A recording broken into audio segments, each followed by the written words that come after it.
Welcome to the Work-Life Balance Podcast. I am Kara. And I am Maggie. Together, we're a power real estate team with the Bajetti Partners in Nashville. We believe that the hustle culture of today's driven entrepreneur who lives and works in Middle Tennessee requires balance. Hi guys, welcome back to Work-Life Balance with Kara and Maggie. Today we've got Mark Neely in the house with us with CMG Home Loans. Thanks for coming. Thanks for coming Thanks on. for having me. We appreciate Thank you for having me. So last week we had the privilege of Mark coming in and sitting down with the agents and teaching us about social media and how to up our game and make some presence in the community. So Very helpful, though. Thank you so you. much for coming last week. That was very knowledgeable. It was fun. it was fun. And you know what? People were actually implementing it, which I love to see. It. So You got to implement. got to implement. So just give us a little background maybe on your history and who you are. Yeah, so gosh, I started in mortgage lending in '96. So it's been a minute. I've been through, the '08 crisis and been with CMG for about 10 years. We're the largest privately held company, largest privately held mortgage company in America. And we're fortunate enough to work at the top 1 and 1A branch here out of, 150 branches or something like that. So I just really love teaching, creating content. I work anywhere from first-time home buyers to, we have a lot of proprietary privately held loans. So one of which is the all-in-one loan, which I actually now travel speaking about to different states and groups that I get invited to, and a lot of good stuff. That's good stuff. I know. We were just talking about it before you jumped on because you are the largest privately owned. You guys have a little bit more flexibility with what you can and can't do with your clients, right? Yeah. So that's good. Running things up the chain. We don't like taking no for an answer, so we look for yeses. How to turn a no into a yes, kind of thing. Absolutely. And I think that's where we really sort of shine, and it's always important to know that you just got, a good lender in your corner that's going to go the extra mile. And I know it's sort of cliche. It all sounds, very the same. A lot of times you hear everyone kind of claims to be the best. And at the end of the day, you sort of have to back it up, Absolutely. One of my biggest burning questions for you is how you manage both social media and the mortgage lending, because social media on its own is so much and lending on its own is so much. So how do you do it? Well, first of all, you have to have a great team around you. So I'm nothing without my teammates. So I have a team captain, Austin, who really helps out with all of the infrastructure with the back end. So oftentimes I'll talk to clients or agents on the front end, but once we get them going, he's able to execute and the team's able to execute to get him to the closing table early and all of that sort of thing. So that frees me up to be able to go out and teach, educate, create content, do the things that really are going out and getting business and creating relationships and that sort of thing. Okay. I love that. Well, and you're finding social media is helping catapult that. And it does. For sure.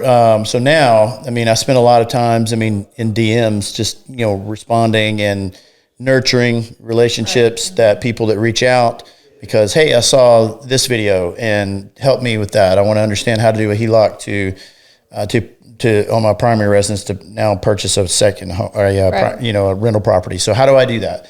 And so you just end up, in your DMs creating conversations.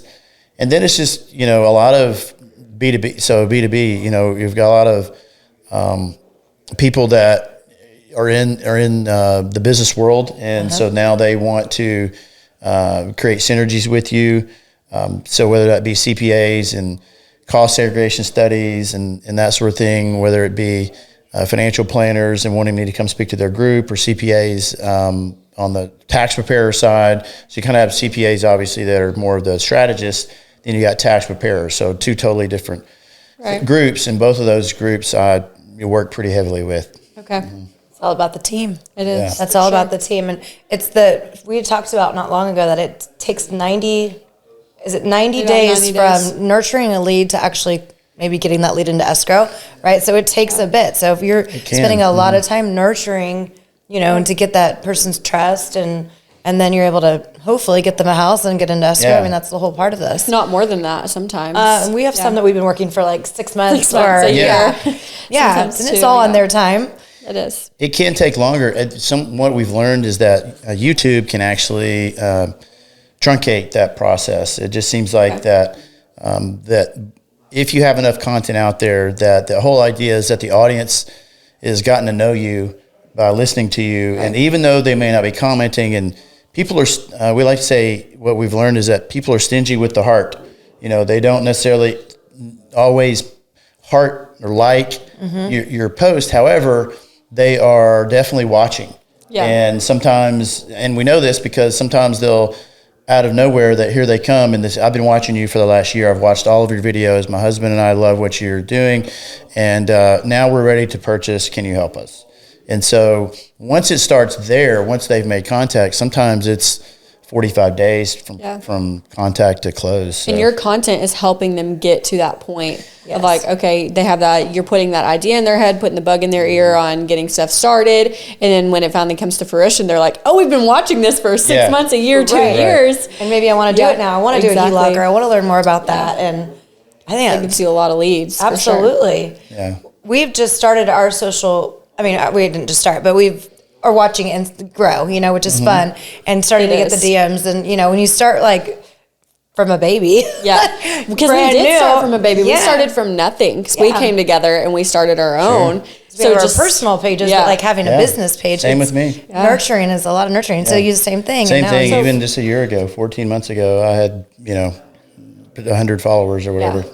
So, and that's what last week I kind of asked you a question, but I want to highlight it here. Did you see a certain point in your following that it was just like, boom, you blew up, got like a ton of followers overnight? Or was it definitely more of a gradual thing for you?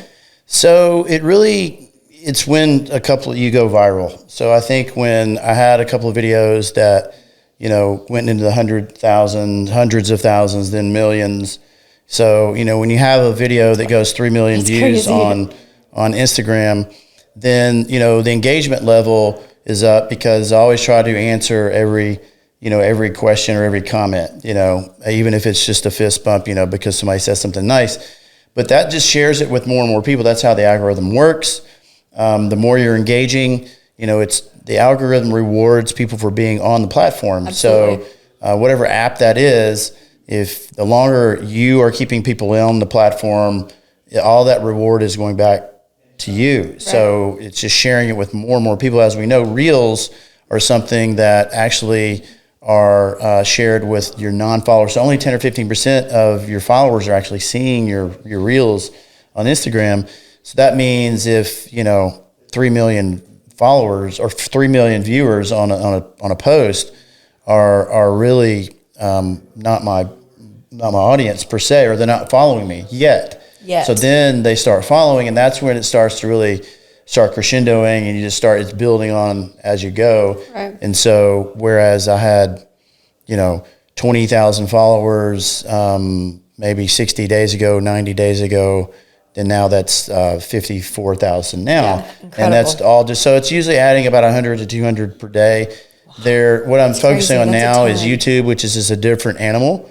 And so there's longer form content there. There's more things I want to do there that work well are going to be Q&A, question and answer. Love that. More like almost like a radio call-in setting kind of thing. So we're going to get a Google number, have a call-in where people can ask a question. And that sort of thing, if you look at Dave Ramsey, it's very successful for him. It's a similar model. Absolutely. Where he has someone there with him. And so I'll have like a guest, and then we'll have someone call in and ask a question to be able to answer that. And now, because on the search engine for for YouTube, you want to look at what are the highest searched questions. And so then then answer those questions, right there live for someone, or recorded live, however you want to do it. Okay. And so therefore, those specific questions that people are searching, you want to key in on that. Now with AI, there's a way to sort of integrate, AI into artificial intelligence, into using ChatGPT to tell you, hey, this is what people are asking. And so now it's almost like you have no excuse but to give them what they want. They want the answers. Yeah. That's super smart that you're thinking, okay, I mean, obviously Google's our best friend half the time. We're asking it everything. Mm-hmm. So if it's going to top the top 10 questions, so you're just going to implement that right into your series. Right. Because, I mean, if you think about it, YouTube is the second largest search engine in the world, and it's owned by the first largest. So it just so happens that Google, you don't have videos. So when people want to search an answer, then they want to see somebody talk about it, or else they just go to Google. Right. So YouTube is really just the video version of Google when it gets down to it. And so when you think of it that way, then you can sort of get to the point where you're creating content and Q&As and things like that are actually catering to the audience that's actually listening. Well, I love that. Yes, and then you can also like cross-reference each social media platform, because if you're talking about something that they like, then you can go, oh, actually watch the full explanation on YouTube, and that drives traffic to that page, and then you have a 50-minute video talking about the nitty-gritty of what you were, mentioning on your other social media platforms. Right. For sure, because with Instagram, it's really 30 to 40 seconds. Right. Is that you want to try to stay under 40 seconds, sometimes under 30 seconds. And whereas, YouTube, now they do have shorts. So my reels, that are 30, 40 seconds, get repurposed over to YouTube. But then YouTube is going to be where your entire podcast is going to be broadcast, whether it's 20 minutes, 30 minutes, 40 minutes. But then not only that, the Q&As, that's going to be 3 to 4, 7 minutes, something like that. We're answering one question or two questions, and boom, there it is. And it's out there. It's evergreen, meaning it's just continuing to play. Right. I mean, thousands of people are watching my videos as I sit here. So you think about it, it's really a sales team that you've built you've duplicated yourself to be a sales team for you, and to be educators for you, to be someone who's out there just talking on your behalf. And it's just you, but you've put in the work. Once you lay the groundwork, you get it done. That's a lot. The other thing you mentioned, Maggie, is that you have really planning, so we do batch shooting, and I think pretty much every creator does that. In other words, when we first started out, it was, okay, what are we going to do a video on today? And then, all right, we got it done. Now just you got to start it back all over again with the next one, the next day. So really, once you sort of get in a rhythm, when you get your mojo down, then you get your content and you shoot 20 videos or 15 or 20, and then now you've got content for weeks. Mm-hmm. And so it just takes a little bit of planning, but you can do all of that in a couple of hours. Yeah. So once you go into the studio, so Morella, my director and producer, she will help come in and shoot, but we'll get it. It's kind of, you get it all set up. It's just like anything. You're preparing for a baseball game. I mean, you got to get to the ballpark an hour early, 2 hours early, I guess, depending on what level they're playing at. Right. And then they get, first pitch is an hour or so later. And so, but it took a lot of preparation to get to the first pitch, right? Absolutely. So.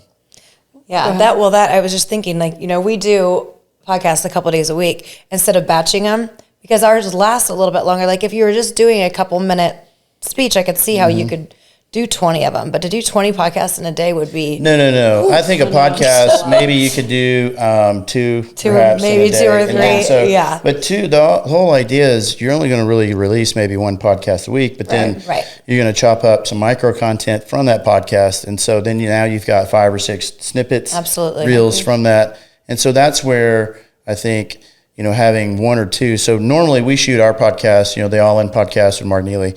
And we'll talk about what it means to be all in different phases of your life. We always do that on Fridays. So sometimes maybe I have to miss a Friday, so I'll double up. Mm-hmm. Or sometimes, I know I'm going to be missing, and so I'll double up. But usually it's 1, maybe 2 podcasts on a Friday, shoot those, and then get that to the editor.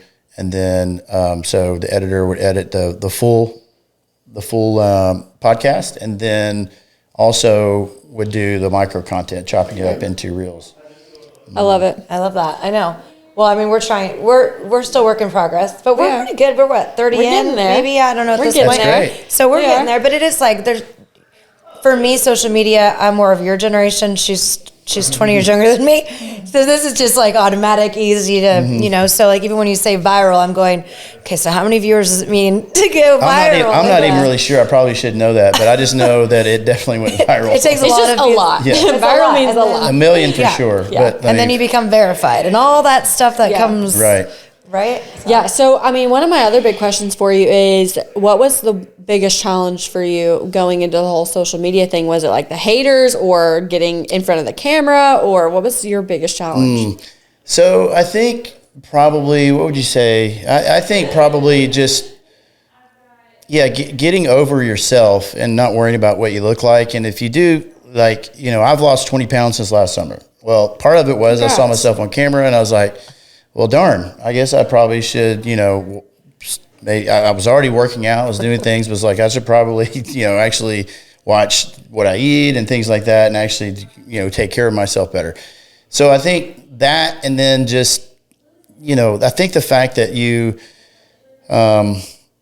want to make sure that you're doing what you're doing for you and your audience and not worrying about what other people think. And because that is a big thing. And I just sort of committed to that in the beginning. I was just like, the hell with it. I don't, not going to worry about what other people think. I mean, this guy. I mean, you don't have to look like, a model to be on a podcast or to be on social media. And you're there ultimately. I think the thing is, your tribe will find you. Your people will find you, and you're going to have haters. And lots of times they're just somebody out there. People don't even like themselves. So how the hell do you expect them to like you? It's So, just somebody behind the screen. Correct. It is. So, I mean, and look, we've all been there. I have empathy for people because, I mean, look, I've been a jealous, bitter hater. So, I mean, in my earlier days, and it doesn't serve you well. And you have to realize that, okay, this person is, Just this bitter. is Yeah, not it's their about me. problem. This is about something about them, and I don't have time to. It's an amazing thing to be able to hit the block button. Yeah. I mean, We talked about that last week. I think. Yeah. it's sometimes you just LOL, you just laugh, whatever it is they're saying, and other times it's just too vitriolic, and you're just like, okay, that's not even worth my energy to reply to that or to even absorb that. Yeah. You know what I mean? So do you leave it on? Like, so if they give you a nasty little message on one of your posts, not a DM, but actually where people can see it, do you think it's like smart to take that off so it's the negativity's off your page, or do you leave it on there and say, forget it? Well, it depends. Another good phrase is improve your argument. So in other words, a lot of people want to just like say a bunch of stuff, but there's really no argument there. You have an argument, happy to engage, but I mean, I've definitely told people that, hey, improve your argument.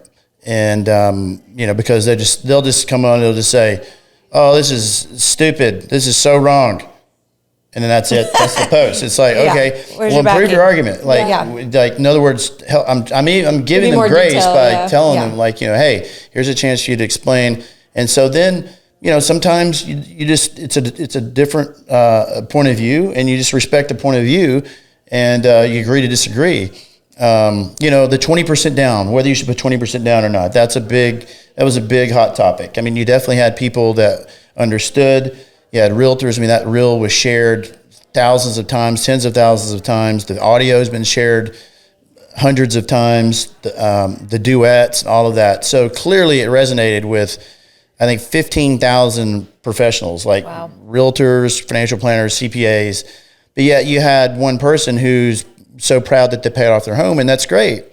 And if that's what makes you feel good, to have your home paid off. But there's a thing called debt equity, and for some people, they would rather be leveraged. I think most millionaires do carry a mortgage on their home, and most millionaires do not have $1 million in the bank, and meaning that their money is out working for them. Yeah. And so sometimes it's just being cognizant of the fact that people are going to approach it from where they've been taught. It's Absolutely. Just, we grow up in the, around here, the radio program for the Ramsey Group, I mean, is very much about, put 15% down, or sorry, do a 15-year loan at 20% down. He's since, I think, backed off of that, but for years, that's what he preached. Well, if you think about who in the world, what would our housing market look like if literally everyone adhered to that advice and only put 20% down on a 15-year note. That would have stopped millions, tens of millions of people from entering the market and starting the path to home ownership and building, equity, building wealth to be able to start to build for the next home. And is putting 20% down the 15-year fix a bad thing? Well, certainly not. But at the same time, most of the conversations I have that we get, and from doing this 2.5 decades, most of the conversations with regards to 15-year loans are more about now. First of all, there's only about a small percentage, like it's single digits. So 94% of people have a 30-year fixed loan. Wow. And I get the fact that, it's a longer, the idea is not to just stretch yourself where you don't have any other savings with that. You should be investing, right? So people should be investing some of their money. So in other words, either when they move into the home, they should have prospects for increasing their income. They shouldn't be maxed out from the beginning. I mean, for goodness sakes, that was another big one that gets controversy is, what the actual guidelines are for someone to buy a home. And so just because the guidelines say that you can afford this doesn't necessarily, you still need to filter it through your own lens and see what is your net income, because lenders use gross. They don't use net. And there's a reason why they do that.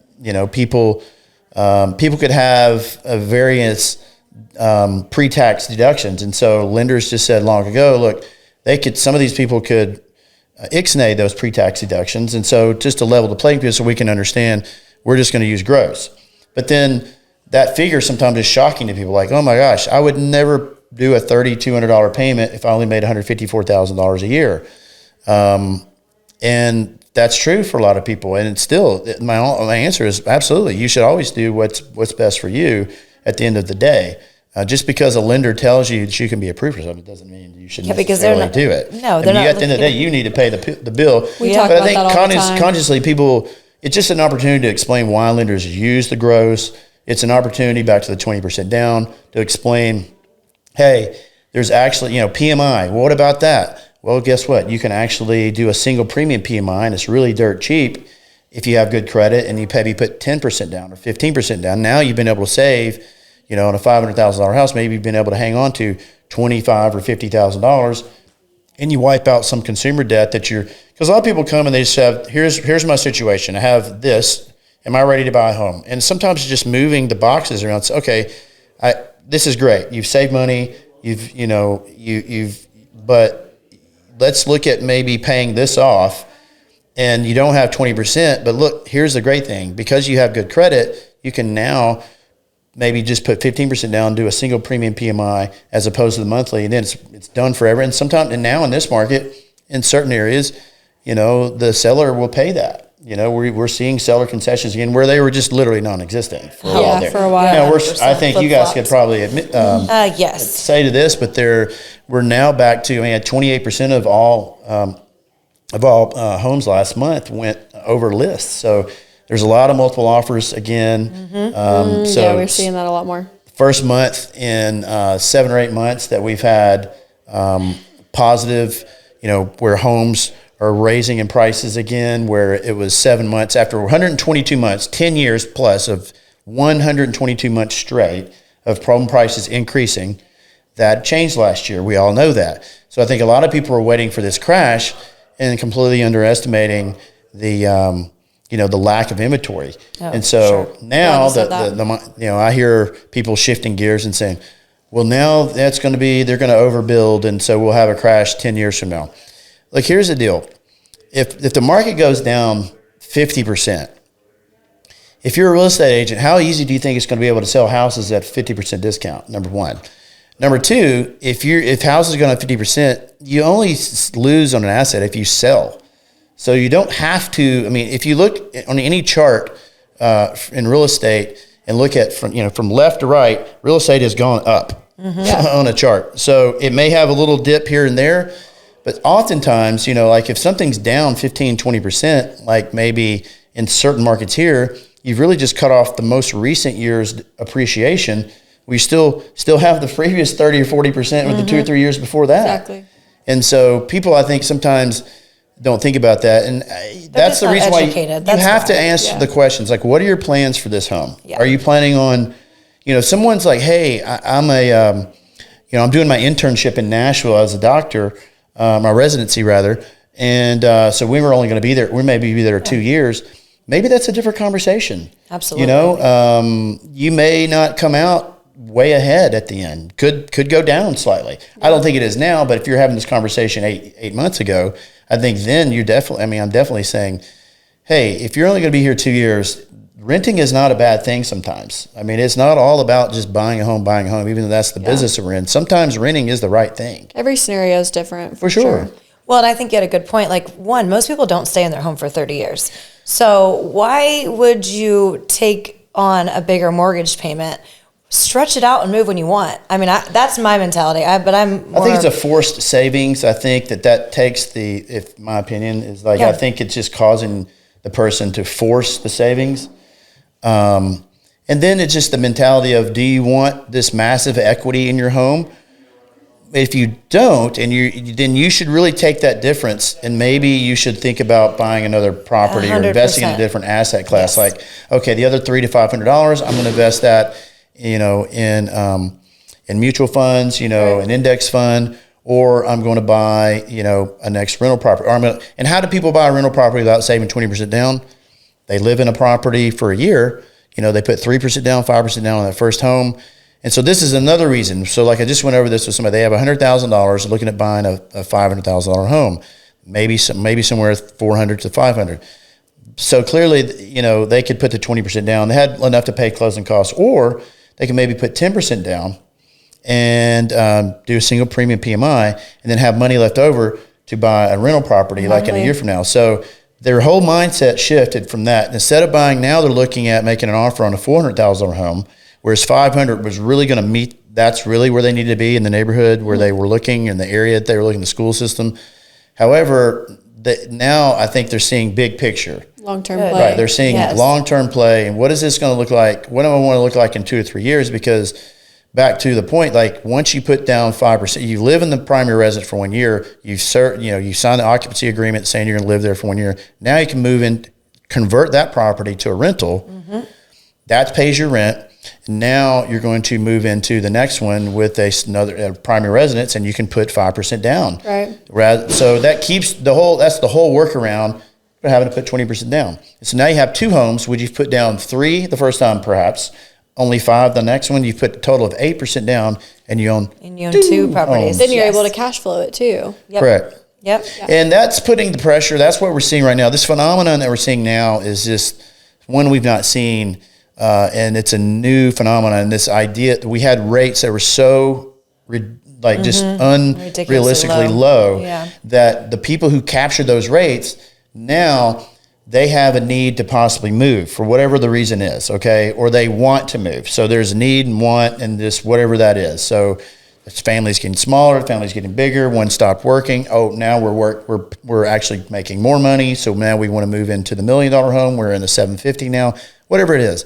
But now the rates are higher. Yeah. So now they're thinking, okay, so now they're hanging on to the property, converted because they have a 3% rate, 2-something rate, a 2 handle or a low 3 handle, and all of a sudden now the smart thing for them is to perhaps just rent out the house, have someone pay the mortgage for them if they can get the equity out, if they either have saved the down payment for the next one or they can get the equity out with a home equity line of credit and just keep that house. And that's that's good for them, but it's also taking something out of the market. So it's that house is not going on the market, right? Mm-hmm. So it's just that pie is just smaller and smaller and smaller. And until that really catches up, it's really hard to see a scenario where we're not going to where housing is not going to be stable, So it just seems like a lot of stability right now.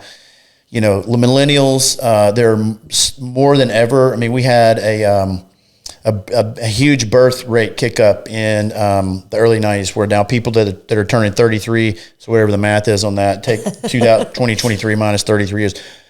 That is the most people turning 33 in history this year. Well, happens to be, now what is the importance of the age 33? That happens to be the age which is the high at which people start to buy their first home. Makes sense. So all of these millennials that are aging up to the prime buying years are going to have to buy a home. So now you have all these people entering the market. And so builders just didn't keep up. I mean, once we had the last crash, a lot of them are fanning the flames on their ass because they just got burned. And then you had a lot of millennials at that time who were millennials saying, well, I think I'll just rent. And so there wasn't the demand. And so for 10 years, we had building new builds were underbuilt by more than any 10-year increment in history. So we've got less homes on the market available now than we had than during the 80s. I know. Yeah, It's crazy. So we have 1.5 million realtors out there apparently. And we have, when you do the math, I mean, it's like, I don't know, a million homes that are on the market, but 400,000 of them are under contract. It's not like you can go knock on the door and say, hey, I'd love to buy your home. So so really when you get down to it, it's like 600,000 or 700,000 homes. We live in a country of 350 million people. Yeah, So it's a so problem. much demand, not enough supply. So where are they all going? They're renting. Yeah. Or they're just staying put. Yeah. And I think it's hard. I mean, I think my heart is really for those who feel like it's passed them by, the Gen Z, but for every person who is just completely distraught about it, I mean, what really fuels me is that DM that I'll get that they're dialed in. They're dialed in. They're not going to let it defeat them. They're saying, look, here's where I'm at. I've saved for down payment, or I can put 3% down, or hey, there's down payment assistance programs. I mean, people criticize zero down, but the fact is that those programs have helped millions of people become homeowners, and foreclosure rates are at all-time lows still. I mean, delinquency rates are at all-time lows. We're going to have layoffs. There's going to have more delinquency rates. Strangely, when you have some foreclosures, that's actually going to help the market because it's going to actually add some inventory that's much needed. It's bad for that particular family, but we're seeing now still very low delinquency rates. And all of that just adds into what appears to be a stable real estate market for years to come. Yeah. Sure. I think it, like you've mentioned multiple times, but it does go down to educating these buyers. She's a Gen Z first-time home buyer. She has been educated, though, to the point that she bought this beautiful townhome, and in a year, she's going to pull that whole thing you just talked about, and she will now make it a rental and move forward. And that has been probably our biggest challenge, because we do have a lot of first-time home buyers, is really educating them. Hey, you can do it. Like, we've got USDA loans. We've got the Tennessee one where they do 0%. There's so many different programs that it's just getting the right lender to explain it, the right realtors to explain it, and then it's like, boom, we're in escrow. Now, like, you never thought it was going to happen, and you're a homeowner at 23 years old. That's amazing. I think it's a mindset shift, don't you think? Because 100%. you have to. It's so easy to want the perfect, your first home, and to think about this. It's as checking all of the boxes, and really, if you can just check the primary boxes, then really you should. That's really enough for now. It should be, because it's not going to be your forever home. It's not likely to be. You're likely to continue to make more income. There's opportunities to do that. And so once that's the case, I mean, you start looking at a big picture and you start thinking about it. And this is another thing I was going to say. I see so many younger people, especially in bigger cities, whether it be in California or it could be anywhere. It could be Austin, it could be Nashville. But they're distraught because, you do a video on $500,000 home and you see what the payment is, and the houses here are $600,000. Well, the thing is, maybe you have to move. You have to consider moving further out. Like it's your first home. You're not going to be able to live in freaking La Jolla. Compromise, right? I mean, and I get these commenters, and it's like you go and you look and say, well, we can't buy a home here. That's a joke. And you go and you look where they live in La Jolla, or they live, somewhere in Orange. And, all you have to do is a Google search. I mean, there are homes that are cheaper in your state. You just have to look, and you have to be willing to move further out. And I'm not saying go live in a crimey area, but I'm saying live in an area that's maybe further out from town, and that's going to lower the price. It's just, there's a reason why Manhattan and Hong Kong are the most expensive places to live, and the Bay Area. I mean, you're right in the middle of everything. And so the Bay Area is a little different because you have so much income out there from, the Valley, Silicon Valley. Yeah. And so it really drives the prices up there. And so you almost have to look at those. If you live in that area, in the Bay Area, you almost have to look at that. And same with New York City.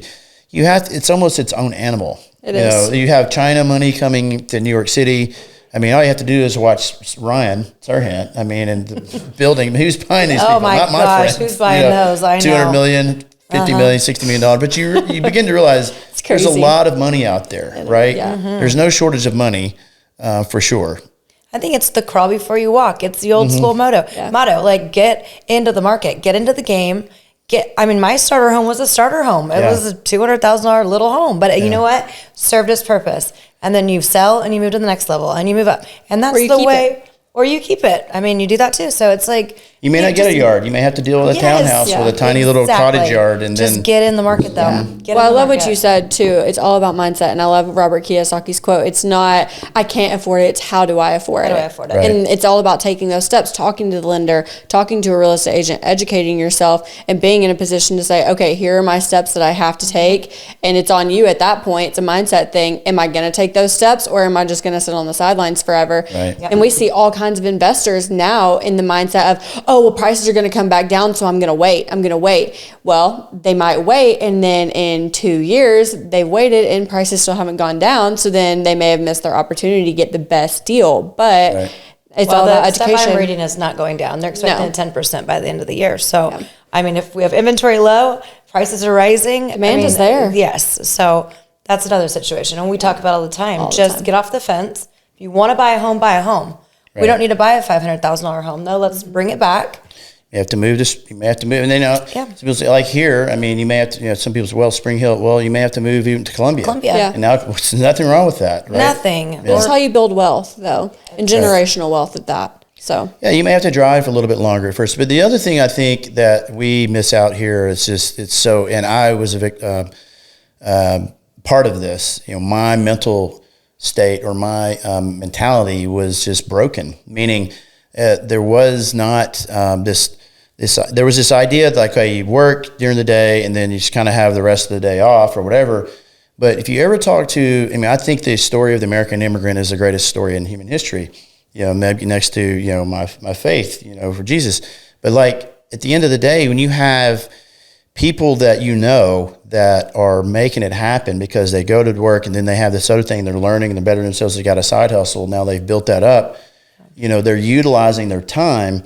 There is no excuse. They had to make it work. And so sometimes, Americans have always had something to fall back on. Like, oh, they can move back in with family, or I could do this, or I could do that. I could move in with a roommate. Safety net. Yeah. Treat it like you have no choice. Immigrants, they move. There is no plan B. They have to make it work. It's almost like the actor that moves to LA or to New York, and they're going to make it work. Now, do they always hit the big time? No, but sometimes they make it to off-Broadway, and sometimes it's still hard. But at the end of the day, they're working to make it happen.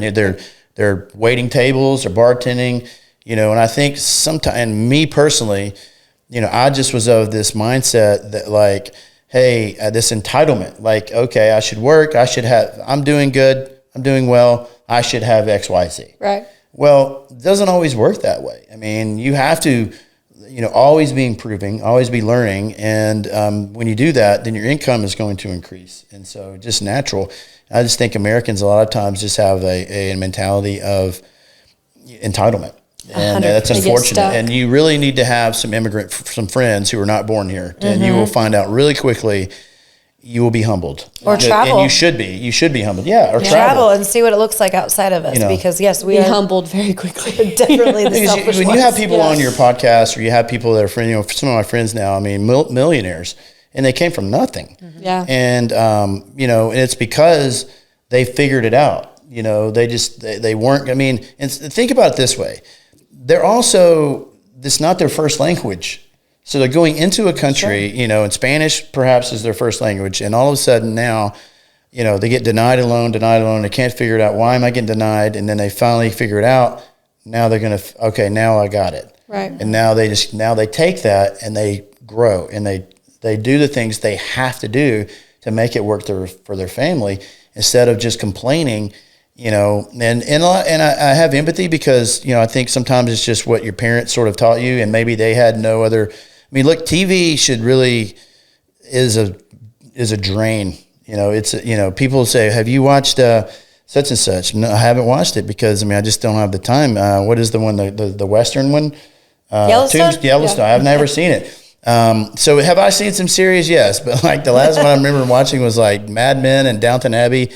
And so now it's just, I'm listening to things or reading or working on my business, or, relaxing, from that, or doing something I want to do. Either I'm working on my health, or I'm coaching my son's baseball team, or going to see my daughter dance, or whatever. So you got to have your family first. But then the second thing is your work. God put us here to work. And I think we'll always work, in this world and the next. And I think it's a beautiful thing. And you feel a sense of accomplishment when you work. And when you get things done, there's and I don't mean just like filling your day with just feeling like you were working. I mean like really moving the needle, pushing the thing down the train tracks. And when you do that, don't you feel that way? Yes, you always it's like feel instant gratification. You feel exactly. Yes. That is really, I'm not saying that's the end all, but that is certainly a big part of it. Absolutely. I think because we all reach a time where we can't. And I'm not talking to you out there. Like if you're disabled, this is not a shame thing. I understand that, and I have empathy for you. And that is what I think, churches are for, and friendships and groups are for, and nonprofits to help those people that are indigent or can't work for themselves. I totally get that. Not saying that. I'm saying but if you can, I definitely know people that have friends of mine, personal friends of mine that, work, and they have cerebral palsy, they're crippled, they're in a wheelchair, there's different things that they have speech impediments, whatever it may be. And they're out there making a living, and they're actually doing something. And it makes your heart feel good. It makes you realize how thankful you are that, you do have the ability. It's like, my friend Bill Lerwick, he says, we get to do this. We wake up and we get to do this. And I think that's so big because, when you say I have to go to work, well, if you really don't like your job, change it. Figure it out. Figure out how to get out of that. It may take you a year. But like start figuring out another craft and learning that, after hours, stop watching videos, stop scrolling through, not saying scrolling through, looking at amazing content, but not I think with that too, a joke, but you're going to learn some things. I'm being facetious, but you need to take some of the time to really actually go do. Like, right, you can only watch so many videos and not take action. And I feel that now because in my DMs, I'm starting to feel people, they want to tell me, help me.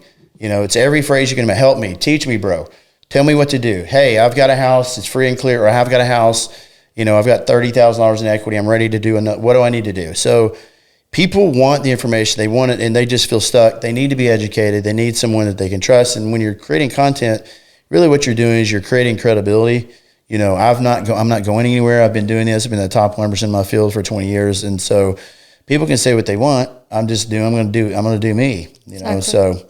Well, I think that's something to be said about that too with social media, because you can conform your social media to what you want on it, right? It doesn't have to be sitting there scrolling through meaningless TikTok videos, because there is a lot of really good and important information on social media that you can fill your brain with rather than filling it with junk and, watching people dance all over TikTok and stuff. Like you can watch and consume videos like yours that are actually teaching you something to take the next steps rather than just watching junk. 100%. Well, if you're going to go down the rabbit hole, it might as well be a good one. Might as well be a good one. Yeah. And some people think TikTok is still just, teenage girls dancing on it still. And there is. 10 months ago, that was me. And that might be their version. That's still there if that's what you want. So it's still, and that's what the platform ultimately was meant for. Other than probably data collecting, which they all do that. I don't know. So it remains to be seen what's going to happen. And Montana just actually outlawed any new TikTok accounts. So go figure. My goodness. So if you're in Montana and you didn't have TikTok yet, you're out. You're screwed. No more TikTok for Montanians up there. So all you people out in Crested Butte. And, I love that. Stay on Instagram. Yeah, that's right. So you kind of already mentioned it, but just work-life balance is obviously the topic, and you've got a little bit of all of that.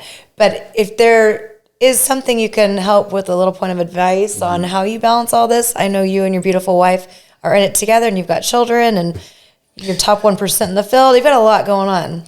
So I think you have to have, first of all, you have to marry the right person. And that's, I don't mean that, but people. Aww. Right? And happy anniversary. Thank you. Today? No, it was last week. Well, happy 20 anniversary. years. So Love we, that. It's like, oh no, I hope celebrating this is not how that. we're making him spend his anniversary. But I think it is true. Your spouse needs to be supportive of you. It doesn't mean she may not have or he or she may not have their own career. But if they don't, and there's an opportunity to sort of work alongside you, that's what we've sort of come up with. So, she's got a lot on her plate, 2 teenagers, volunteer work, she serves on board sometimes. And, to be able to come in, it's I love to see her, but having the right person. So not only that, but then within your organization, like who is your teammates, who's your right-hand man, I think it's, Batman and Robin, Batman's not much without Robin, like in the real, Lone Ranger and Tonto. I mean, they're a team. So I think you have to have, the right teammates around you and trust them. And so sometimes it takes years to get the right team around you, but always be looking for that. So if you have the right team, you can delegate. And then you can plan, you can stay, and everybody works on what they're the best at. So what I'm the best at is not what my teammates are best at, and vice versa. So I'm going to go let me do what I'm good at and let them do what they're good at. And here's the thing, your teammate, when someone can do it, it's 80% as good as you. It's time to delegate it. It's time to let them do it and not have all this control of like it's got to be perfect. It doesn't have to be perfect. So one of the biggest things I think is just taking imperfect action. I think too often times we try to get it right and perfect before we ever actually, get out of the runner's box. And you've got to take off and go. Yeah. And you're going to figure it out along the way. You're going to eat a sandwich along that run around the track. You're going to talk to some people. You may pause. You may go back 10 yards, but you're going to go around the track and keep going. You may fall and trip and fall, but you have to get started. Yeah. I love that. So you just balance it with, you have a lot. You got to delegate. Yeah. You have to delegate and plan, and also, map out what you're going to do. And I think do things in batches. And I think, people, they say like Ed Milet, he gets 3 days out of 1 day, he says. He takes, and some of these people, they take a nap in the middle of the day. I don't know if Ed does or not, but it's a big thing now for a lot of these big business people to, work 6 to 12, take a 30-minute nap and then work, and then do family at night and then you sleep and then, you've got. Do it again. Yeah. But there's so much time I think that we waste. And at the end of the day, and I'm guilty of this, but time is the one asset you cannot get back. It's our most valuable asset. So once you in the early years, you're trading, your time for money, right? But then as you gain more money, the whole idea is to be able to trade your money for time. Mm-hmm. And this is the reason why people fly private, or the reason why they, they may spend more money on getting time back because they've realized it's their most valuable asset. Mm-hmm. And so I don't fly private, but I totally get the idea behind it. And someday, that I hope to be where I'm, my time is that valuable to where can you fly out and speak to us today? Yes, I can. And still be back for my son's or my daughter's event that night, because I just walk straight to the plane, get on the plane. I'm not waiting and doing all of the check-ins and all of this and waiting in line freedom. And all of that. And so, that's financial it's expensive. Freedom. Yep. But that's the ultimate goal. Cost, if you've done it the right way, perhaps then it's worth it. Mm-hmm. Sure. 100%. Well, I learn something from you every time I talk to you. Well, every thank time you. I look at your social media. So I appreciate you coming here today. Thank you so much for having me. And we'll tag you on super all sweet. this so people can follow Mark. Yeah. It's at Mark Neely Home. The real one. Yeah, the real one. Yeah, there's a few. I'm going to post something in my stories today. There's about 4 that are on there. So if you just do a search for at Mark Neely or Mark Neely Home, there's no underscore, no dots, none of that. If you see those, report those. Mine's just Mark Neely Home altogether, and that's me on IG. And then from there, you can find me on on YouTube as well. Your podcast. The podcast is that's where all the podcasts live. So in tax strategies, how to do cost segregations and save money on rental properties and all of those sorts of things. All Hit the him good up. things. Hit him up. He knows what he's talking about, and will help everybody Pay get less to taxes. Yes, like please, any good everybody. American, but do it the legal way. That's Yes. right. Well, don't Thanks, forget Mark. to like, Thanks for share, having me. subscribe, all that good stuff. Yep. And Until be next sure to give time. them a follow. Yeah. Bye. Till next time. Insurance should never be a hurdle when purchasing a home. It's one of the most important purchases of your life and should be handled with proper care. Whether that be your first home purchase or the next addition to your portfolio, reach out to the Sally Insurance Agency with Shelter Insurance for a free consultation so you are confident that you are protected when it matters the most. Call Shay and Sally at 865-671-6451.